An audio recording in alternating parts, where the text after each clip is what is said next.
পরিস্থিতি মানুষকে কোথায় এনে দাঁড় করিয়ে দেয় আজকে সেটা একদম জলজান্ত প্রমাণ। দেখো, সবটা ইয়ার্কিরও বিষয় নয়, সবটা ঠাট্টারও বিষয় নয়, আমি জানি। তাই কিছু কিছু জায়গায় যখন সত্যিই প্রয়োজন হয় অবশ্যই করে ইয়ার্কি ঠাট্টা চলে, সেইটুকু চলে, সবাই সেটাকে পছন্দ করে, অ্যাপ্রিসিয়েট করে। আমাদের যারা দেখতে আসছে তারা একঘেয়ে একটা সিরিয়াস বিষয় দেখবে, তো তার জন্য আমি ইয়ার্কি ছ্যাবলামি করি। তো তারা পছন্দও করে, ভালোবাসে যে হ্যাঁ রিম্পা তুমি কিন্তু সেই লেভেলের কমেডি করো বা ভালো লাগে। অবশ্যই এটা শুধুমাত্র না যে আমার যেটা ভালো লাগবে আমি সেটা প্রেজেন্ট করব, না না, দর্শকদের যেটা ভালো লাগবে আমি সেটাকেই প্রেজেন্ট করার চেষ্টা করি। কিন্তু কথা হচ্ছে এই যে অন্যের ভালো চাওয়া, অন্যের সুখে নিজের সুখ দেখা, এই সব চিন্তাভাবনা অনেক কম মানুষই করে। এই সব লোকে মনে করে মানে নিজে বাঁচলে পরের তারপরে চিন্তা পরে করব। আর এটা সত্যি, যেমন ওই যে বলে না প্লেনে ওঠার সময় যে পেলে খুদ কি কুর্সি কি পেটি বাঁধলে ফির দুসরো কা সহায়তা করে, নিজে বাঁচলে বাপের নাম, এরকম একটা ব্যাপার।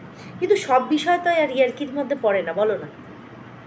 কিছু জিনিস আছে সত্যিই যেগুলো ইয়ার্কির মধ্যে কিন্তু একদমই পড়ে না।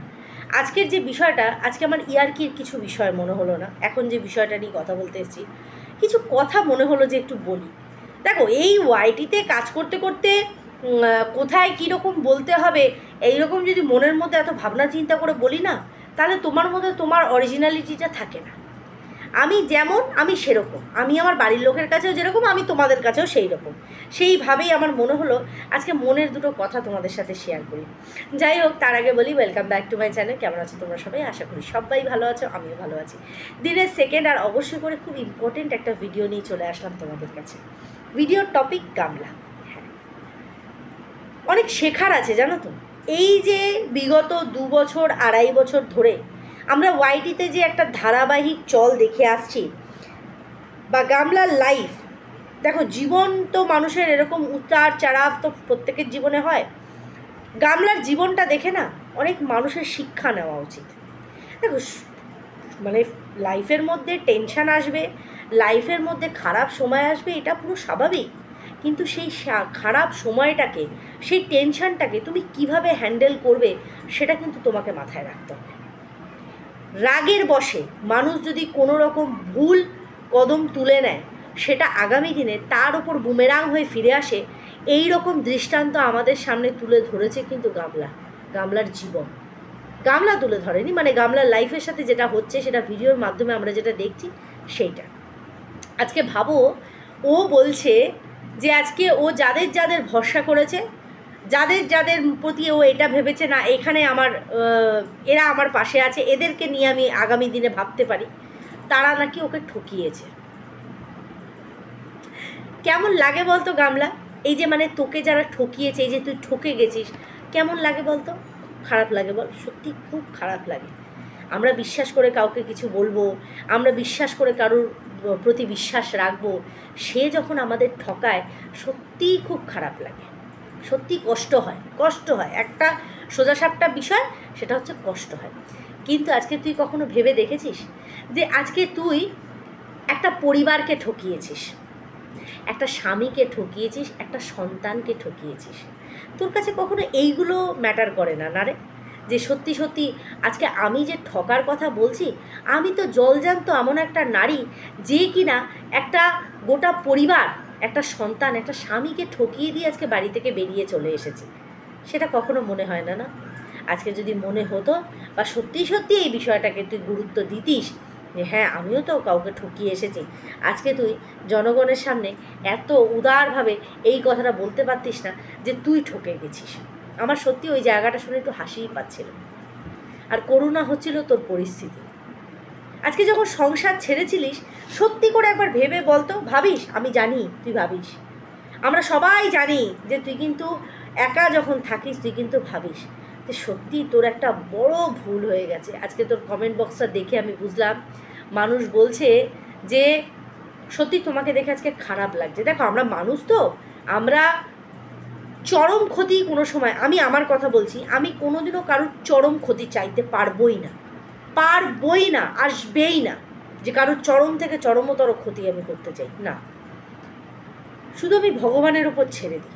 আমার যদি মনে কোনো কষ্ট হয়, কারোর কথায় যদি সত্যি কোনো দুঃখ হয়, বা কেউ সত্যি আমার বিষয়ে মিথ্যা কোনো কিছু রটায়, আমি তখন সেটাকে সম্পূর্ণরূপে ভগবানের ওপর ছেড়ে দিই, যে এটার বিচার একমাত্র ভগবান করবে। না, ভগবান করেও, অবশ্যই করে। এবার কথা হচ্ছে, তুই একা বসে ভাবিস যে তুই কী করেছিস। সেই মানুষগুলো আজকে তোর কমেন্ট বক্সে বলছে যে তোমারকে দেখে কষ্ট লাগছে, কিন্তু সত্যিই তো তুমি এমন একটা নিজের জীবনে ভুল করেছো, সেই ভুলটার মাসুল তোমাকে শেষ জীবন অবধি গুনতে হবে। এটা তোমার একটা আক্ষেপ বলো, যেটাই বলো, তোমার মনের মধ্যে থেকে যাবে। সেটা কি? নিজের সংসার ছেড়ে বেরিয়ে আসা। সত্যিই কি আমরা যদি একটু ভেবে দেখি, এই যে কালকে ফিসকষা মাসির মতন কিছু অন্ধ ভক্তরা যারা বলছে যে ওর করা সামান্য চ্যাটিংটা ওর স্বামী যে এতটা গভীরভাবে মানে দেখে নেবে, সেটা সত্যি গামলা বুঝতে পারেনি, তাই না? চলো সেটাও মেনে নিলাম যে একটা সামান্য বিষয় ছিল, কিন্তু এই সামান্য বিষয়টায় দোষ কার ছিল? গামলার ছিল। কিন্তু বড় মুখ করে নিজের স্ত্রীকে ঘরে ফিরিয়ে নিতে চেয়ে ভিডিও প্লাস ফোন প্লাস লোক পাঠানো কে করেছিল? তার স্বামী করেছিল। যে স্বামীকে সবাই বেচু বেচু বেচু বেচু বলে দিন রাত্রি বেঁচে যাচ্ছে, সেই মানুষটা কিন্তু তার স্ত্রীকে, তার সন্তানের মাকে ঘরে ফেরানোর জন্য ভিডিওর মধ্যে কিন্তু সে মন উজাড় করে বলেছিল যে তোমার কষ্ট হয় না? তুমি তোমার ছোট্ট ছেলেটার মিষ্টি মিষ্টি কথা শুনতে পাও না? ফিরে এসো, ছেলে তোমাকে চাইছে, চলে এসো। এই আকুতি মিনতি করুণা করা ভয়েসটা কেউ শোনেনি বলো? আজকে তার স্বামীকে, যখন তার স্বামী নিজের রাগ অভিমান সেইটার পরিচয় দিয়েছে, মানুষ দিনের পর দিন তাকে বেচু বেচু জ্বলন জ্বলন বলে গেছে। জ্বালা অবশ্যই তার শরীরে জ্বালা না, তার স্ত্রীর উন্নতি দেখে তার জ্বালা নেই, তার স্ত্রীর করা কর্মকাণ্ডটায় তার বুকের ভেতরের জ্বালা। সেটা থেকে লোকে তাকে জ্বলন ডাকতেই পারে, কিন্তু তার জ্বলন জেলাসির জ্বলন হতে পারে না। আজকে তুই মনে করছিস যে তুই ঠকেছিস, কারণ তোকে কেউ ঠকিয়েছে। একটা ভাবতো, স্বামীকে ছেড়ে বেরিয়ে আসার পরে তুই অ্যালিগেশন লাগিয়েছিলিস যে আমার অ্যাকাউন্ট থেকে আমার স্বামী, মানে লিগাল এখনও ওয়াইফ তুই যার, সে তোর অ্যাকাউন্ট থেকে 4.5 লক্ষ টাকা সরিয়ে দিয়েছিল। কে না বলেছে? যারা তোকে সাপোর্ট করেছে দিনের পর দিন তারা বলে গেছে যে সন্দীপের দোষ ছিল, সন্দীপের দোষ ছিল, এরকমভাবে ওর কামানো টাকাকে ও কীভাবে এরকমভাবে আত্মসাৎ করতে পারে। আজকের ডেটে দাঁড়িয়ে আমি বলবো, ভাগ্যিস ওই টাকাটা সরিয়ে নিয়েছিল, ভাগ্যিস সরিয়ে নিয়েছিল। ওই টাকাটা রাখা হয়েছিল কিসের জন্য? কৃষুর ভবিষ্যতের জন্য, তাই তো? কেন সেই টাকাটা এমন একটা মায়ের হাতে ছেড়ে দেবে যে কিনা নিজের ভবিষ্যৎটা একটা পরপুরুষের হাতে তুলে দিয়েছে? সেই সময় অনেক কাকুতি মিনতি করেছিস, অনেক লোকে অনেক কথা বলেছে, আজকে তারাই মুখটা ফুটে একবার বলুক তো, তারাই বলুক না মুখটা ফুটে, যে আজকে তুই নিঃস্ব হয়ে বাড়ি থেকে বেরিয়ে, ভগবান সবাইকে সেকেন্ড চান্স দেয় না, তোকে দিয়েছিল। খুব কম এরকম লাকি মানুষ আছে যারা লাইফে সেকেন্ড চান্স পায়। তুই পুনরায় উঠে দাঁড়াতে পেরেছিস, পুনরায় নিজের চ্যানেলকে গ্রো করতে পেরেছিস, পুনরায় এত টাকা ইনকাম করতে পেরেছিস। আজকে সেই টাকাগুলো তুই জলের মতন ঢেলে দিয়েছিস ফোকলার পরিবারের পেছনে, ফোকলার বাড়িঘর ঠিক করার পেছনে। কি মনে করে, কি ভেবে? সম্পর্কের মধ্যে এত তাড়াহুড়োর কী ছিল? আজকে দেখো, তোমার কাউকে ভালো লেগেছে, তুমি তার সাথে লিভিনে থাকো, তুমি বিয়ে করে থাকো, হোয়াট এভার, কোনো মাথা ব্যথা নেই। কিন্তু যে কোনো একটা সম্পর্ক 5 বছর তুমি যে স্বামীর সাথে ঘর করার পরেও সেই স্বামীর মনোপুত হতে পারোনি তুমি, মানে সেই স্বামী তোমার মনোপুত হতে পারেনি, আজকে উল্টো দিকে সেই আরেকটা পুরুষের সাথে রিলেশন জড়িয়ে কয়েক মাসের মধ্যে তার এই ঘর বাড়ি রেনোভেট করিয়ে একাকার কাণ্ড করে দিয়েছিলে। কোন আশায়? যে ওইখানে তোমার থাকার জায়গা হবে? তোমাকে তো ওই সোনার ডিম পাড়া হাঁসের মতন তারা ইউজ করেছে, আর তুমি উদার হস্তে তুমি মেলে দিয়ে বলেছো হ্যাঁ প্লিজ ইউজ মি। আজকে তুই বলছিস যে তুই কখনো ভেবেছিলিস যে হোম লোন নিয়ে একটু একটু করে শোধ করে এই ফ্ল্যাটটা, যে ফ্ল্যাটে তুই আজকে চলে যাচ্ছিস ছেড়ে, সেই ফ্ল্যাটটা তোর খুব পছন্দ ছিল, আমারও ভালো লেগেছে। আগের ফ্ল্যাটটার মধ্যে কেমন একটা নেগেটিভিটি ছিল, এই ফ্ল্যাটটা বেশ সুন্দর ছিল, তুই আজকে নিতে পারবি না। তার থেকেও বড় কথা, তুই বলছিস যে তোর আজকে এমন পরিস্থিতি নেই যে সামান্য 8,000 টাকা দিয়ে, হ্যাঁ 8,000 টাকা আমার কাছে অনেক বড় অ্যামাউন্ট, কারণ আমাদের যা ভিউজের পরিমাণ ওই মেরে কেটে 10, 11, 12, 8, 9 এর মধ্যেই আমাদের চলে, ঠিক আছে? তো আমার কাছে ওই টাকাটা অনেক বড় অ্যামাউন্ট, কিন্তু তোর মতন ব্লগারের কাছে যে কিনা বসে বসে দ্বিতীয় চান্স পাওয়ার পর লাখ লাখ টাকা ইনকাম করেছে, আজকে সে বলছে যে আমার এরকম পরিস্থিতি নেই যে আমি 8,000 টাকা মান্থলি খরচ করে আমি ভাড়া দিয়ে একটা ভাড়া বাড়িতে থাকতে পারবো। এই পরিস্থিতিটার জন্য কে দায়ী? তুই নিজে দায়ী। এই লাইফটা কে চুজ করেছে? তুই নিজে চুজ করেছিস না।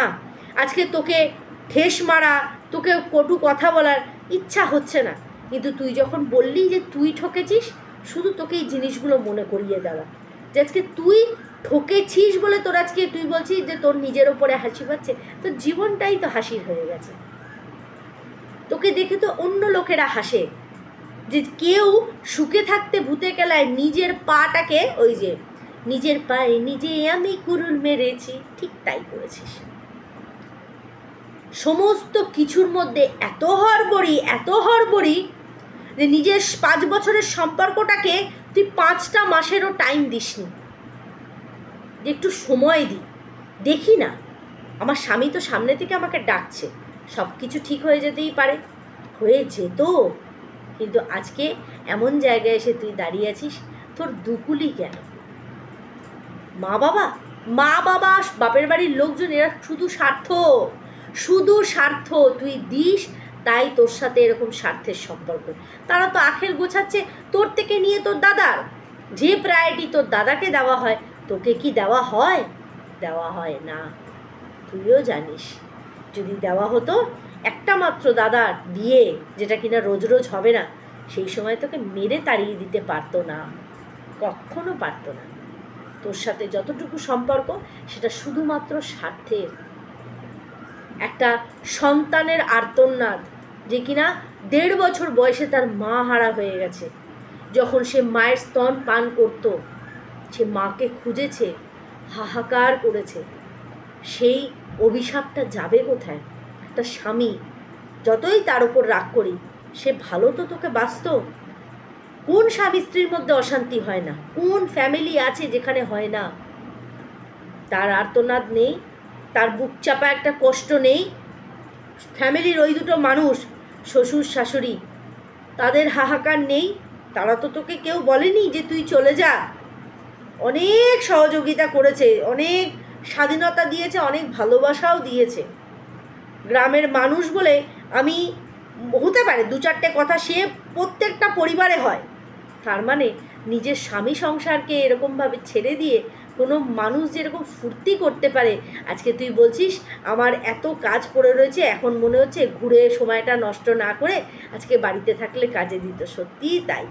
নিজের জীবনটাকে এরকমভাবে জলাঞ্জলি না দিয়ে আজকে যদি বাতকুল্লার বাড়িতে তুই থাকতিস, তোর জীবনটা মনে হয় অন্যরকম হতো। এই ফিস কষা মাসির মতন 2 টাকার চারানার মালগুলো, এদের লাইফ তো এরা নিজেরা কিন্তু নিজের সন্তান নিয়ে আতুপুতু করে যাচ্ছে, কিন্তু তোকে কোনো সময় সুবুদ্ধি দেয়?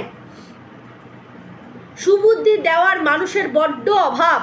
আমি অনেকের কমেন্ট বক্স দেখি, বিশেষ করে আমি দীপ্তিদির কমেন্ট বক্স চেক করি, আমি দেখি, তার ভিডিও দেখি, তো আমি দেখি দীপ্তিদির কমেন্ট বক্সে এইরকম মার্কা মারা কয়েকজন আছে। নাম্বার 1 একজন তো আছে, তাদের কমেন্ট হচ্ছে সম্পূর্ণরূপে উস্কানিমূলক। চোখে আমার সবই পড়ে, কে কার নামে কতটা উস্কাচ্ছে। আমার কথা কি জানো তো, উস্কানোর জন্য এরকম ছিচকে মালেরা থাকবে, কিন্তু কথা হয় কখন জানো, কেউ উস্কানি খেয়ে নিজের অস্তিত্বকে যখন জলাঞ্জলি দিয়ে দেয়, সেটা হয় সবচেয়ে বড় ভুল। আজকে গামলার দশা সেইটা, সবার তোল্লাই খেয়ে সব সরে যাবে, কেউ থাকবে না। নিজের জীবনটাকে নিজের হাতে ধরে নষ্ট করেছিস, কাউকে দোষারোপ করতে পারবি না যে আজকে ওর জন্য, তার জন্য, শুধুমাত্র নিজের জন্য আজকে নিজের জীবনটাকে তুই এইভাবে জলাঞ্জলি দিয়ে দিয়েছিস। এরপরেও যদি মানুষের সুবুদ্ধি না আসে, তাহলে তো তার দুর্ভাগ্যের থেকে আর কিছু থাকবে না। নিজের গোছানো সুন্দর সংসার কেউ এইভাবে নষ্ট করে, আজকে তুই বলছিস যে তুই ঠকেছিস, আর তুই যাদেরকে ঠকিয়ে এসেছিস তাদের কষ্টের দাম কে দেবে? তোকে চুকাতে হচ্ছে এই রকমভাবে। চলো বন্ধুরা, ভিডিওটা এখানেই এন্ড করছি।